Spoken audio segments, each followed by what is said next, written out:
প্রিয় শিক্ষার্থীরা, আসসালামু আলাইকুম। আশা করি তোমরা সকলে ভালো আছো, সুস্থ আছো, ঘরে আছো। আমি তানজিলা হাসান, আমন্ত্রণ জানাচ্ছি উত্তরা হাই স্কুল অ্যান্ড কলেজের অনলাইন ক্লাসে। আমি আজকে যে বিষয়টা নিয়ে আলোচনা করব সেটা হচ্ছে বাংলা প্রথম পত্র গদ্যের প্রবন্ধ জাদুঘরে কেন যাব। বিষয়টা নিয়ে বিস্তারিত আজকে আলোচনা করব তোমাদের সাথে। তার আগে জাদুঘরে কেন যাব লিখেছেন আনিসুজ্জামান। আনিসুজ্জামান সম্পর্কে আমরা একটু জানবো, তার লেখক সম্পর্কে আমরা একটু আলোচনা করব। প্রথমেই লেখক আনিসুজ্জামান বাংলা সাহিত্যের একজন বড় মাপের লেখক। বাংলাদেশি সাহিত্য এবং বাংলা সাহিত্যে তিনি একজন অনেক বড় মাপের লেখক। আনিসুজ্জামান জন্ম 18 ফেব্রুয়ারি 1937 এবং মৃত্যু 14 মে 2020। কিছুদিন আগেই তিনি আমাদেরকে ছেড়ে চলে গিয়েছেন। তিনি ছিলেন একজন বাংলাদেশি শিক্ষাবিদ, লেখক ও জাতীয় অধ্যাপক। তিনি ঢাকা বিশ্ববিদ্যালয়ের বাংলা ভাষা ও সাহিত্যের ইমেরিটাস অধ্যাপক ছিলেন। আনিসুজ্জামান বাংলাদেশের একজন বরেণ্য বুদ্ধিজীবী, গবেষক, প্রাবন্ধিক ও মনস্বী অধ্যাপক। তিনি ভাষা আন্দোলন, 69-এর গণ অভ্যুত্থান এবং 1971 সালের বাংলাদেশের মুক্তিযুদ্ধে অংশগ্রহণ করেন। বাংলাদেশের ইতিহাসে এই তিনটা গুরুত্বপূর্ণ আন্দোলন বা তিনটা গুরুত্বপূর্ণ অধ্যায়ে তিনি সমান গুরুত্বপূর্ণ ভূমিকা পালন করেছেন। এছাড়াও বাংলাদেশ স্বাধীন হওয়ার পর 1972 সালে কুদরাত এ খুদাকে প্রধান করে গঠিত জাতীয় শিক্ষা কমিশনের সদস্য ছিলেন আনিসুজ্জামান। আনিসুজ্জামানের পিতা ডক্টর এটিএম মোয়াজ্জেম এবং মাতা সৈয়দা খাতুন। পিতা ছিলেন একজন বিখ্যাত হোমিও চিকিৎসক এবং মা সৈয়দা খাতুন গৃহিণী হলেও লেখালেখির অভ্যাস ছিল। পিতামহ শেখ আব্দুর রহিম ছিলেন লেখক এবং সাংবাদিক। লেখক আনিসুজ্জামানের শিক্ষা জীবন শুরু হয়েছিল কলকাতার পার্ক সার্কাস হাই স্কুলে। এখানে তিনি 3য় শ্রেণী থেকে 7ম শ্রেণী পর্যন্ত পড়ার পরে বাংলাদেশে চলে আসেন এবং খুলনা জেলা স্কুলে 8ম শ্রেণীতে ভর্তি হন। আমরা আনিসুজ্জামানের জন্মটা যদি দেখি যে 18 ফেব্রুয়ারি 1937 সালে উত্তর 24 পরগনা, পশ্চিমবঙ্গ, ব্রিটিশ ভারত, অর্থাৎ তখনও দেশভাগ হয়নি, দেশভাগের আগে ব্রিটিশ ভারতে তার জন্ম।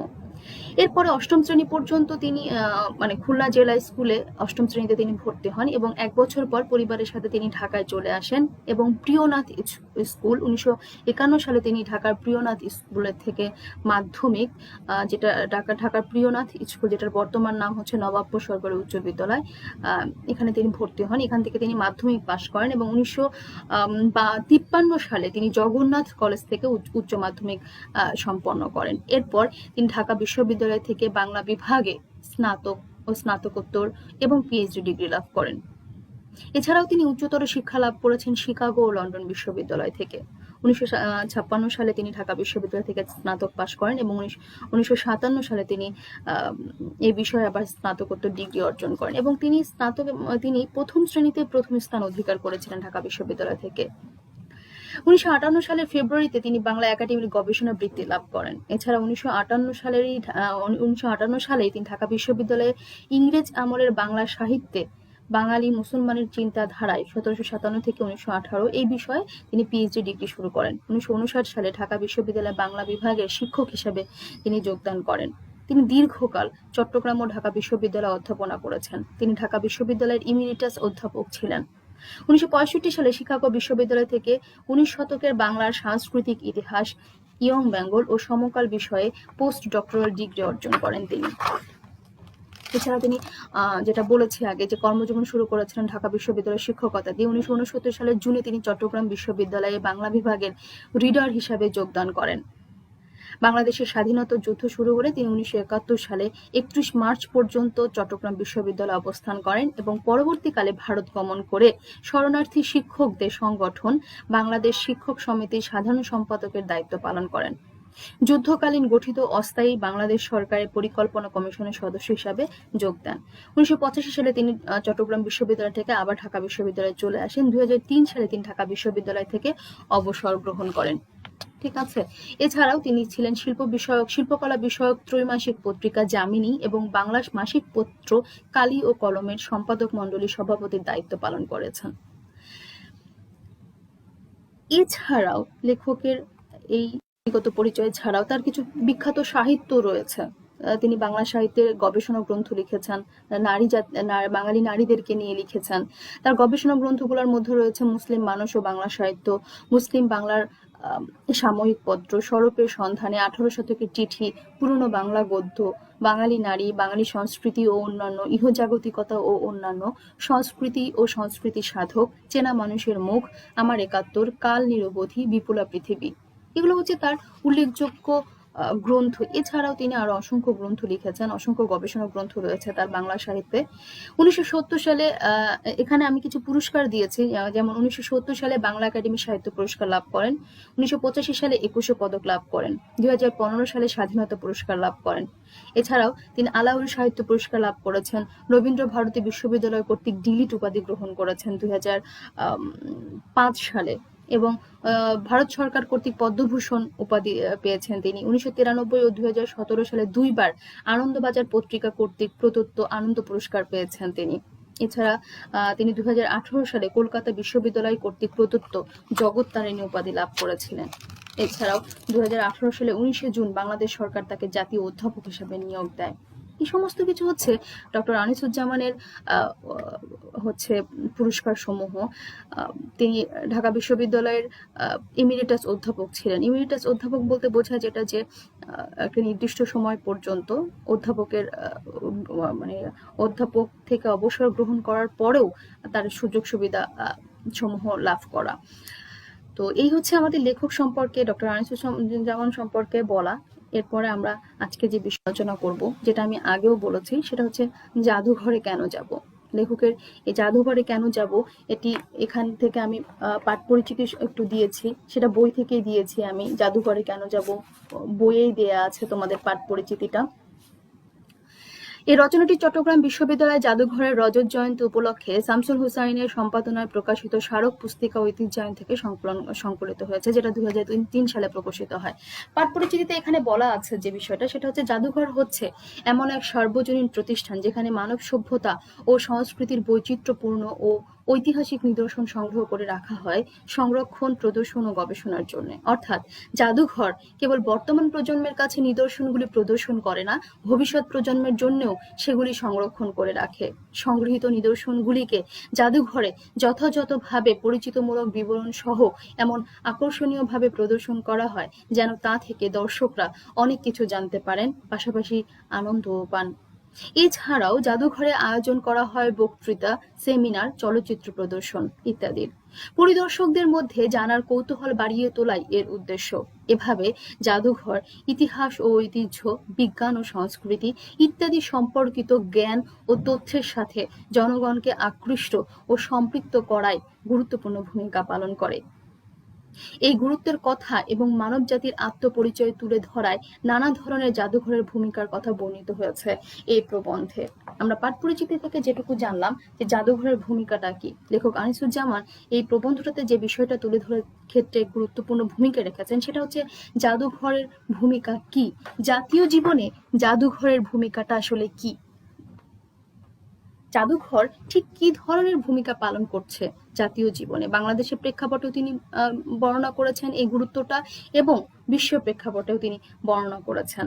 এছাড়া জাদুঘরের উৎপত্তি, কোন সময়টাতে জাদুঘরের বিকাশ হয়েছে, কেন হয়েছে, সামাজিক রাজনৈতিক পরিবর্তন এই সমস্ত জাদুঘরের উপর কতটুকু প্রভাব ফেলেছে, এই সমস্ত কিছু বিস্তারিত আলোচনা করেছেন তিনি এই জাদুঘরে কেন যাব প্রবন্ধটাতে। আসলে জাদুঘরের গুরুত্বটা কি, কেন যাব আমরা জাদুঘরে, আসলেই তো কেন যাব জাদুঘরে। ডক্টর আনিসুজ্জামান বলেছেন যে জাদুঘর হচ্ছে আমাদের জাতীয় পরিচয় বহন করে, জাতিসত্তার পরিচয় বহন করে এবং একটা দেশের সম্পর্কে যদি আমি বিস্তারিত জানতে চাই, সে দেশের উৎপত্তি কখন, কখন কি, ভাষা কি, কোথা থেকে এসেছে, এই সমস্ত কিছু যদি জানতে চাই, বা বিখ্যাত মনীষী এই দেশে কারা জন্মেছেন, কি করেছেন, ইতিহাস, বিস্তারিত ইতিহাস, এই সব কিছু যদি আমরা জানতে চাই এক পলকে, তাহলে আমাদের যে বিষয়টা আমরা যেখানে যাব সেটা হচ্ছে জাদুঘর। জাদুঘরই একমাত্র জায়গা, যে জায়গায় ওই দেশের ইতিহাস, নিদর্শন, সমস্ত কিছু ওখানে সংরক্ষণ করে রাখা হয়। সমস্ত ইতিহাস আমরা সেখান থেকে জানতে পারবো। তো লেখক এই গুরুত্বটাই তুলে ধরেছেন। শুধুমাত্র যে জাদুঘর আমাদের জাতিসত্তার পরিচয় বহন করছে তাও না, আরো আছে যেটা, যে আমাদের ইতিহাস, অতীত ইতিহাস, আমাদের অতীত ঐতিহ্য, এ সমস্ত কিছু ভবিষ্যৎ প্রজন্মের কাছে তুলে ধরাও জাদুঘরের অন্যতম একটা গুরুত্বপূর্ণ কাজ। অর্থাৎ ভবিষ্যৎ প্রজন্মের মধ্যে দেশপ্রেম জাগ্রত করার ক্ষেত্রেও জাদুঘর অনেক গুরুত্বপূর্ণ ভূমিকা পালন করে আসছে। এই সমস্ত বিষয়গুলোই হচ্ছে এখানে তুলে ধরেছেন আনিসুজ্জামান। এবারে আমরা একটু প্রবন্ধ থেকে পাঠ কিছু, পুরো প্রবন্ধটাই অনেক গুরুত্বপূর্ণ। এত বড় প্রবন্ধ আসলে অনলাইনে এভাবে ক্লাসে আসলে পড়ানো সম্ভব নয়। তারপরেও আমি চেষ্টা করছি প্রবন্ধ থেকে তোমাদের পাঠ করে শোনানো। হয়তো আরেকটু ক্লাসে, শ্রেণীকক্ষে ক্লাস নিতে পারলে হয়তো আরো একটু সুন্দর করে বিস্তারিত আলোচনা করতে পারতাম, কিন্তু এখানে যেহেতু অনলাইনে ক্লাস, সেহেতু আমি চেষ্টা করছি তোমাদের। পাশ্চাত্য দেশে জাদুঘর তত্ত্ব, মিউজিওলজি, মিউজিওগ্রাফি বা মিউজিয়াম স্টাডিজ একটা স্বতন্ত্র বিদ্যায়তনিক বিষয় বা শৃঙ্খলা হিসাবে বিকশিত। অর্থাৎ পাশ্চাত্য দেশগুলোতে জাদুঘর তত্ত্বের উপর পড়াশোনা করানো হয়।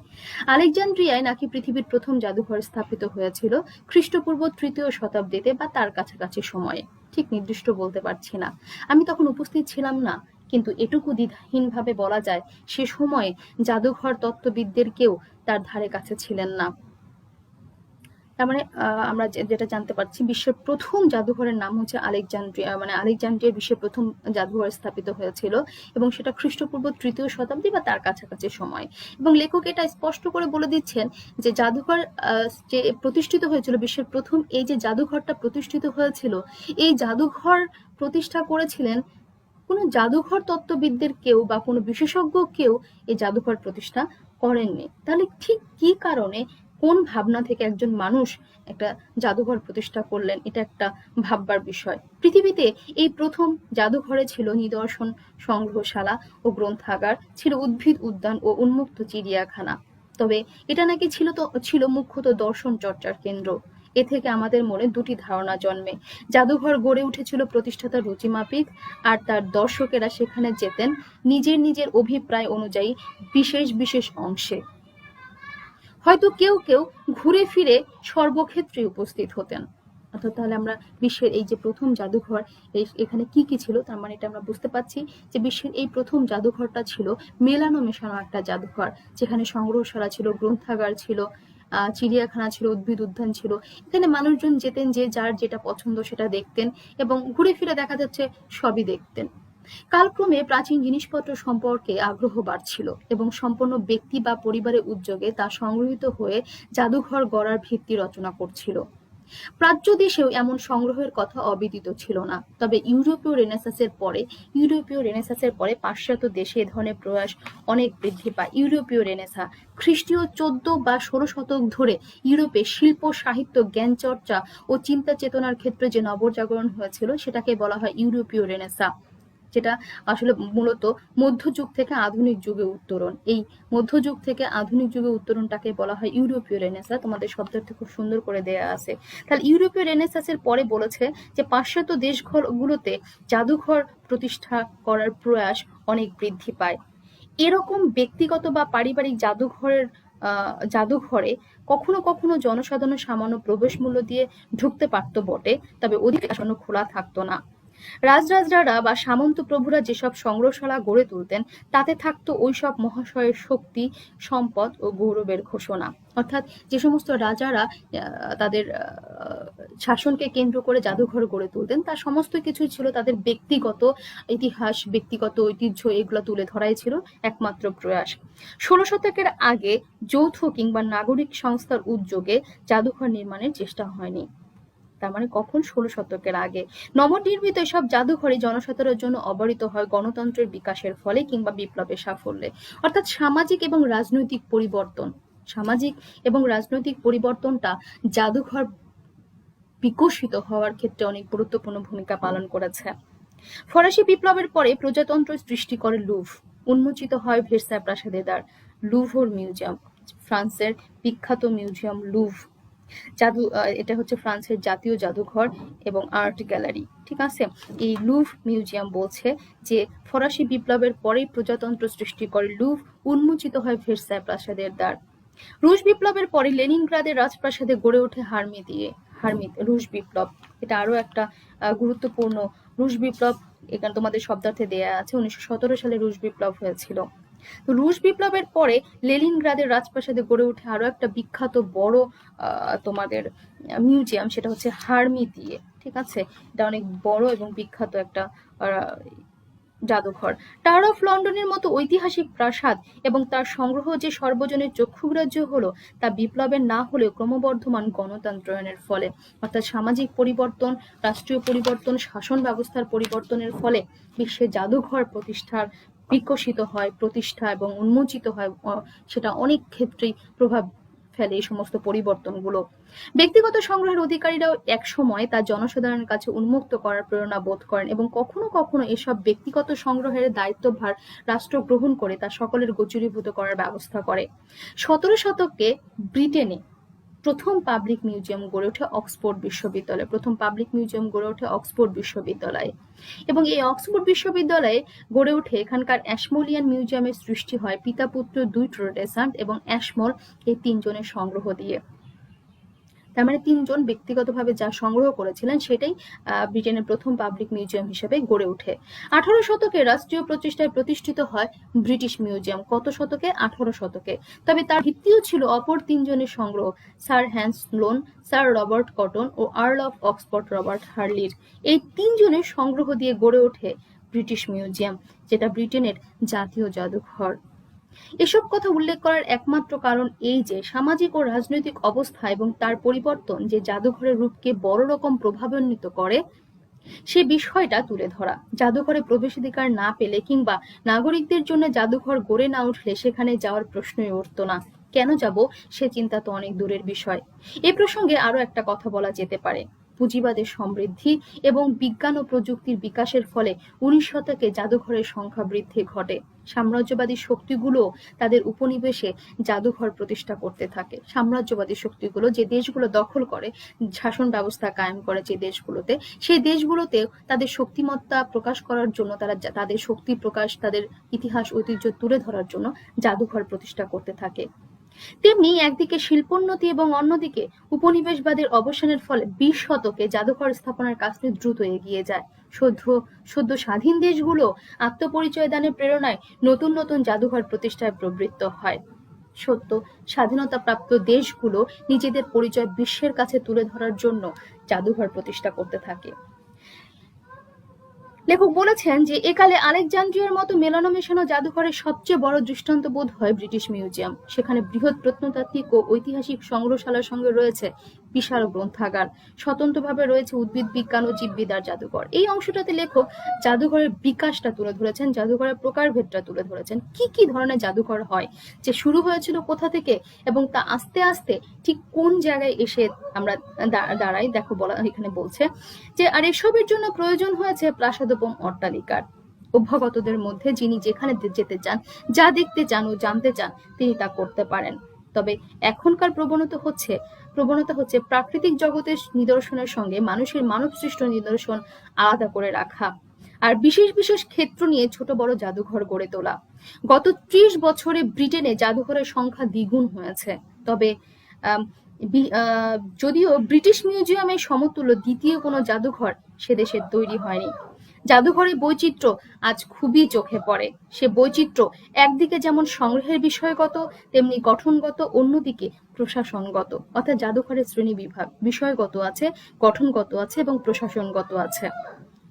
আজ ভিন্ন ভিন্ন বিষয়ে জাদুঘর গড়ে তোলার চেষ্টায় প্রবল, যেমন প্রত্নতত্ত্ব, ইতিহাস, এবং মানব বিকাশ ও নৃতত্ত্ব, বিজ্ঞান ও প্রযুক্তি, স্থানীয় ইতিহাস ও সংস্কৃতি, সামরিক ইতিহাস, পরিবহন ব্যবস্থা, বিমান যাত্রা, মহাকাশ ভ্রমণ, পরিবেশ, কৃষি, উদ্ভিদ বিজ্ঞান, জীবতত্ত্ব, শিল্পকলা, এগুলো হচ্ছে এখন বর্তমান সময়ে জাদুঘর যে গড়ে ওঠে সেই বিষয়গুলার শ্রেণী বিভাগ। কি কি বিষয় নিয়ে এখন জাদুঘর প্রতিষ্ঠিত হচ্ছে? এছাড়াও কোনো ব্যক্তি বিশেষের জীবন ও সাধনা সম্পর্কিত জাদুঘর রয়েছে বহু দেশে, বহুকাল ধরে প্রতিষ্ঠিত হয়ে আসছে। এছাড়াও মৎস্যাধার ও নক্ষত্রশালা এখন জাদুঘর বলে বিবেচিত। জাদুঘর বলতে আজ আর ব্রিটিশ মিউজিয়াম, লুভ বা হারমিউজিয়ামের মতো বিশাল প্রাসাদ বোঝায় না। উন্মুক্ত জাদুঘর জিনিসটাও এখন খুবই প্রচলিত। এমনকি বিশ্ববিদ্যালয় গ্রন্থাগার ভবনের একাংশ অবস্থিত হলেও জাদুঘরের গুরুত্ব হ্রাস পায় না।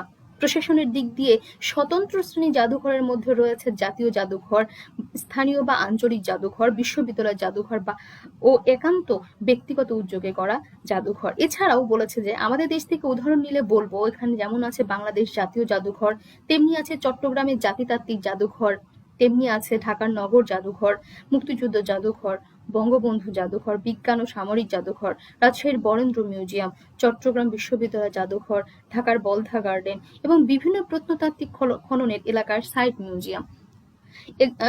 দেখবা বিভিন্ন জায়গায়, আমাদের দেশে বিভিন্ন জায়গায়, বিভিন্ন জেলাগুলোতে, বিভিন্ন শহরগুলোতে বিভিন্ন প্রত্নতাত্ত্বিক পুরাণ ইতিহাসকে কেন্দ্র করে যে সাইটগুলো গড়ে উঠেছে, সেই জায়গায় সেই ইতিহাসকে কেন্দ্র করে বিভিন্ন ছোট ছোট জাদুঘর প্রতিষ্ঠিত আছে। এছাড়াও কোনো ব্যক্তি বিশেষকে কেন্দ্র করে আমাদের যেমন বঙ্গবন্ধুর কে কেন্দ্র করে একটা জাদুঘর আছে, বঙ্গবন্ধুর জীবনী নিয়ে একটা জাদুঘর আছে। তারপরে তোমাদের নাম কি যেন ভুলে গেছি এই মুহূর্তে, সোনারগাঁ যে জাদুঘরটা আছে তোমাদের, লোকশিল্প জাদুঘর যেটাকে আমরা বলি, সেই জাদুঘর যেটা এই যে বিভিন্ন ব্যক্তিকে কেন্দ্র করে, বিষয়কে কেন্দ্র করে জাদুঘরের যে বিকাশ, এটা মূলত হয়েছিল সামাজিক এবং রাজনৈতিক প্রেক্ষাপটের পরিবর্তনের সাথে সাথে। অর্থাৎ শুরু হয়েছিল যে মেলানো মেশানো যে জাদুঘর, সেখান থেকে আস্তে আস্তে আস্তে আস্তে জাদুঘরের যে বিকাশ, জাদুঘরের যে উৎপত্তি, জাদুঘরের যে বিস্তৃতি, সেটা আস্তে আস্তে আমরা যেটা দেখতে পাই যে শ্রেণী বিভাজন, আস্তে আস্তে শ্রেণী বিভাজন হতে হতে হতে হতে ক্ষুদ্র ক্ষুদ্র এবং উন্মুক্ত জাদুঘরও এখন অনেক আর কি খুব প্রচলিত। তবে জাদুঘরের একটা সাধারণ লক্ষণ হচ্ছে যা চমকপ্রদ, যা অনন্য, যা লুপ্তপ্রায়, যা বিস্ময় উদ্রেককারী এমন সব বস্তু সংগ্রহ করা। গল্পরত মানুষ তা দেখতে যায়, দেখে আপ্লুত হয়। এ প্রসঙ্গে লেখক একটা তার অভিজ্ঞতার কথা শেয়ার করেছেন, এখানে তুলে ধরেছেন যে ঢাকায় আমাদের জাতীয় জাদুঘরের প্রথম ভবনের ভিত্তিপ্রস্তর স্থাপন করেছিলেন তৎকালীন পূর্ব পাকিস্তানের গভর্নর আব্দুল মোনায়েম খান। অনেক আমন্ত্রিতদের মধ্যে ঢাকা বিশ্ববিদ্যালয়ের নিতান্ত কনিষ্ঠ শিক্ষক আমিও ছিলাম। লক্ষ্য করলাম শিক্ষামন্ত্রী তার ভাষণ পড়তে গিয়ে মুদ্রিত জাদুঘর শব্দের জায়গায় সর্বত্র মিউজিয়াম পড়ছেন। চা খাওয়ার সময়ে আমাদের শিক্ষক প্রতিম অর্থমন্ত্রী ডক্টর এম এন হুদা আমাকে ডাকলেন। কাছে যেতেই বললেন, গভর্নর সাহেবের একটা প্রশ্ন আছে, উত্তর দাও। গভর্নর জিজ্ঞাসা করলেন, মিউজিয়ামকে আপনারা জাদুঘর বলেন কেন? একটু হকচকিয়ে গিয়ে বললাম, স্যার, জাদুঘরই মিউজিয়ামের বাংলা প্রতিশব্দ। গভর্নর এবার রাগত স্বরে বললেন, মিউজিয়ামে যে আল্লাহর কালাম রাখা আছে তা কি জাদু? আল্লাহর কালাম বলতে তার বোধ হয় ছিল চমৎকার তুগরা হরফে লেখা নুসরত শাহের আশরাফুর শিলালিপি, 16 শতকে এক মসজিদ প্রতিষ্ঠার বৃত্তান্ত সংবলিত প্রস্তরখণ্ড। সেটা রাখা হয়েছিল সকলের চোখে পড়ার মতো জায়গায়। যাই হোক, গভর্নরের প্রশ্নের জবাবে আমি বললাম, স্যার, ওই অর্থে জাদু নয়, বিস্ময় জায়গায় বলে জাদু। অর্থাৎ জাদু শব্দটার অর্থ হচ্ছে দুই রকমের। এখানে লেখক সেটাও ব্যাখ্যা করেছেন যে জাদু শব্দটার অর্থ হচ্ছে ঠিক দুই রকমের। একটা হচ্ছে বিস্ময় উদ্রেক করে, আকর্ষণীয়, বিস্ময় জাগায়, সেই অর্থে জাদু। আর একটা হচ্ছে তোমার ভেলকি, ইন্দ্রজাল, কুহক, সেই অর্থেও জাদু প্রকাশ করে। যেমন লেখক এখানে বলেছেন, দেখো, বলেছে জাদু শব্দটা ফার্সি, ঠিক আছে? আচ্ছা, জাদুঘর পুরোটাই ফার্সি, তবে জাদুঘরের ঘরটা বাংলা। উর্দুতে জাদুঘরকে বলা হয় আজবখানা, হিন্দিতে অজায়েব ঘর। খানা ফার্সি শব্দ, আজব, আজিব, আজায়েব এগুলো হচ্ছে আরবি শব্দ। জাদু ও আজব শব্দে দোতনা আছে দু রকমের, একদিকে কুহক, ইন্দ্রজাল, ভেলকি, অন্যদিকে চমৎকার, মনোহর, কৌতূহল উদ্দীপক। এই হচ্ছে তোমাদের জাদু শব্দটার দুই অর্থে ব্যবহৃত হয়। তো জাদুঘর হচ্ছে মূলত বিস্ময় উদ্রেক করে বা আশ্চর্য, মনোহর, কৌতূহল উদ্দীপক, চমৎকার, এই অর্থে জাদুঘর। মোনায়েম খান যে সেদিন রাগ করেছিলেন এবং জাদুঘরের অন্য অনেক কিছু থাকা সত্ত্বেও যে তিনি আল্লাহর কালামের কথা বিশেষভাবে উল্লেখ করেছিলেন, এখন মনে হয় তার একটা তাৎপর্য ছিল। তিনি দ্বিজাতি তত্ত্বে বিশ্বাসী ছিলেন। তোমাদের সপ্তাহে দেয়া আছে দ্বিজাতি তত্ত্বটা কি। দ্বিজাতি তত্ত্বের ভিত্তিতে পূর্ব পাকিস্তান এবং ভারত ভাগ করা হয়েছিল এবং এই দ্বিজাতি তত্ত্বের প্রবক্তা ছিলেন মোহাম্মদ আলী জিন্না, তদানীন্তন মুসলিম লীগ নেতা মোহাম্মদ আলী জিন্না। ঠিক আছে, এই দ্বিজাতি তত্ত্বের ভিত্তিতে দুটি স্বাধীন রাষ্ট্রে বিভক্ত করা হয় ভারত এবং পাকিস্তানকে। তো তিনি দ্বিজাতি তত্ত্বে বিশ্বাসী ছিলেন, তাই জাদুঘরে সংরক্ষিত মুসলিম ঐতিহ্যমূলক নিদর্শন তাকে আকর্ষণ করেছিল।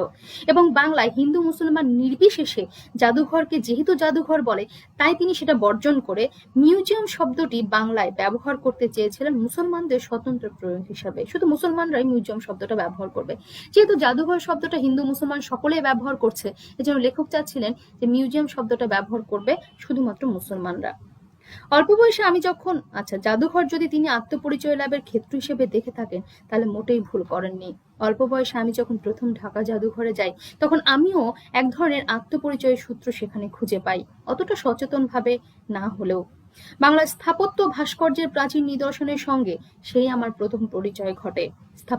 স্থাপত্যের নিদর্শন বলতে প্রধানত ছিল কাঠের ও পাথরের স্তম্ভ, আর ভাস্কর্য ছিল অজস্র নানা উপকরণে তৈরি। বঙ্গদেশে অত যে বৌদ্ধ মূর্তি আছে সে সম্পর্কে আমার কোনো ধারণা ছিল না। পৌরাণিক লৌকিক অত যে দেবদেবী আছে তাও জানতাম না। মুদ্রা এবং অস্ত্রশস্ত্র দেখে বাংলায় মুসলিম শাসন সম্পর্কে কিছু ধারণা হয়েছিল। ইসাখার কামানের গায়ে বাংলা লেখা দেখে মুগ্ধ হয়েছিলাম। পোড়ামাটির কাজও ছিল কত বিচিত্র সুন্দর। জাদুঘরের বাইরে তখন রক্ষিত ছিল নীল জাল দেওয়ার মতো মস্ত বড় কড়াই। নীল আন্দোলন ইতিহাস কিছুটা জানতাম, কড়াইয়ের বিশারত্ব চিত্তে সম্ভ্রম জাগাবার মতো, কিন্তু তার সঙ্গে যে অনেক দীর্ঘশ্বাস ও অশ্রুবিন্দু জড়িত সেটা মনে পড়তে ভুল হয়নি।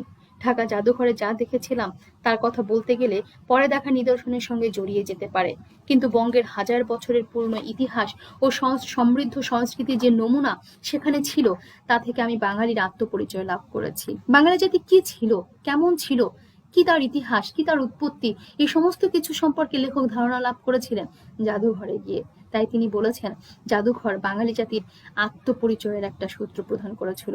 পরে তা শক্তিশালী হয়েছে কলকাতা জাদুঘর ও ভিক্টোরিয়া মেমোরিয়াল দেখে। পরবর্তীকালে পৃথিবীর বহু জাদুঘরে আত্মপরিচয় জ্ঞাপনের এই চেষ্টা নিজেদের সাংস্কৃতিক ঐতিহ্যকে ধরে রাখার যত্নকৃত প্রয়াস দেখেছি। আলেকজান্দ্রিয়ার গ্রেকো রোমান মিউজিয়াম ও কায়রো মিউজিয়ামে যেমন মিশরের পুরনো ইতিহাস ধরে রাখা হয়েছে, সিয়াটলে ও নর্থ ক্যারোলাইনার পূর্ব প্রান্তে দেখেছি আমেরিকার আদিবাসীদের নানাবিধ অর্জনের নিদর্শন এবং ইউরোপীয় বসতি স্থাপনকারীদের প্রথম আগমনকালীন স্মৃতিচিহ্ন। ব্রিটিশ মিউজিয়াম এবং টাওয়ার অফ লন্ডনে ইংল্যান্ডের ইতিহাসের অনেকখানি ধরা আছে। কুয়েতের জাদুঘরে আমার ছেলেবেলার দেখা ব্রিটিশ ভারতীয় মুদ্রার সযত্নে স্থান দেখে চমৎকৃত হয়েছে। বুঝেছি তাদের আত্ম অনুসন্ধান শুরু হয়েছে, কিন্তু দূর ইতিহাসে এর পাথুরে প্রমাণ হাতে আসেনি। এতে কোনো সন্দেহ নেই যে জাদুঘরের একটা প্রধান কাজ হলো সাংস্কৃতিক ঐতিহ্যের সংরক্ষণ এবং জাতিকে আত্মপরিচয় দানের সূত্র জানানো। খেয়াল করো, জাদুঘরের অন্যতম একটা কাজ হচ্ছে সাংস্কৃতিক ঐতিহ্যের সংরক্ষণ এবং জাতিকে আত্মপরিচয় দানের সূত্র জানানো। জাদুঘরে আমাদের যাওয়ার এটা একটা কারণ যে সে আত্মপরিচয় লাভ অনেক সময় সামাজিক, রাজনৈতিক ও রাষ্ট্রিক পরিবর্তনেরও সূচনা করে। টাওয়ার অফ লন্ডনে সকলে ভিড় করে কোহিনূর দেখতে। কোহিনূর সবচেয়ে দামি হীরা। আমিও তা দেখতে গিয়েছিলাম। তখন আমার আরেকটা কথা মনে হয়েছিল, জাদুঘর হৃত সাংস্কৃতিক উত্তরাধিকারের জায়গা বটে, তবে তা সবসময় নিজের জিনিস হবে এমন কথা নেই। অন্যের ঐতিহ্যিক উত্তরাধিকার হরণ করে এনেও সাম্রাজ্যবাদী শক্তি নিজেদের জাদুঘর সাজাতে কুণ্ঠিত বোধ করে না। অর্থাৎ জাদুঘর হারিয়ে যাওয়া সাংস্কৃতিক ঐতিহ্য ধরে রাখে। তবে একটা কথা স্বীকার করতেই হবে, ব্রিটিশ মিউজিয়ামে নানা দেশের নানা নিদর্শন সংগৃহীত হয়েছে। কি উপায়ে সংগৃহীত হয়েছে সে কথা আপাতত মুলতবি রাখলাম, কিন্তু এসব দেখে অভিন্ন মানব সত্তার সন্ধান পাওয়া যায়। মনে হয় এত দেশে এতকালে মানুষ যা কিছু করেছে তার সবকিছুর মধ্যে আমি আছি। অর্থাৎ জাদুঘরে অন্যান্য জিনিসের সাথে যখন বাঙালি জাতির পরিচয় বা আত্মপরিচয়মূলক কোনো কিছু লেখক দেখেন, তখন তিনি গর্ববোধ করেছিলেন যে সব পৃথিবীর অন্যান্য দেশের সাথেও তার আমাদের দেশে নিদর্শনও আছে, বাঙালি জাতির নিদর্শনও আছে। মনে হয় জাতীয় জাদুঘর একটি জাতিসত্তার পরিচয় বহন করে। যে সেখানে যায় সে তার নিজের ও জাতির স্বরূপ উপলব্ধি করতে পারে। অর্থাৎ বাঙালি জাতি কেমন, এটা কেমন রূপ, কি তার উৎপত্তি, সেটা সম্পর্কে জানতে হলে আমাদের জাদুঘরে যেতে হবে। সংস্কৃতির সন্ধান পায়, আত্মবিকাশে প্রেরণা লাভ করে। এই যে শত সহস্র বছর আগের সব জিনিস, যা হয়তো একদিন ব্যক্তির বা পরিবারের কুক্ষিগত ছিল, তাকে যে নিজের বলে ভাবতে পারি, তা কি কম কথা? আবার অন্য জাতির অনুরূপ কীর্তির সঙ্গে যখন আমি একাত্মতা অনুভব করি, তখন আমার উত্তরণ হয় বৃহত্তর মানব সমাজে।